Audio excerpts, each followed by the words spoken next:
JFK is a legend in Boston, his home city, and there are so many schools and streets named after him that it's easy to lose count.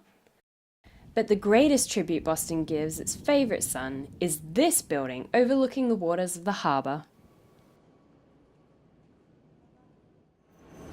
The John F. Kennedy Presidential Library and Museum tells the story of Kennedy's presidency, from how he actually was voted into the White House to the day that he was shot in Dallas. Kennedy's bid to become president in 1960 was unprecedented. No Catholic had ever been America's leader, and he was very young.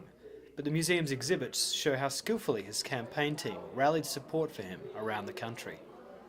The most famous Kennedy triumph was his television debate against Richard Nixon, which people say he won because of his good looks.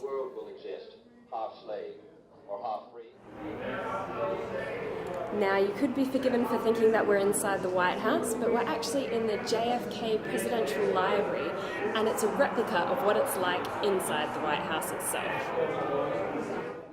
And as you walk these halls of power, you can learn about all the highs and lows of JFK's time at the top. Our favourite place was a replica of the Oval Office and the desk where he worked on some of America's most difficult problems, like the Cold War, the space race, and the battle over civil rights. The section dealing with JFK's assassination in 1963 is very sad, and there is a portion dedicated to his brother Robert F. Kennedy, who was also gunned down a few years later. But we couldn't help but be inspired by the experience. Kennedy's ideals leave you thinking about what could have been, as well as what you can do to improve the world.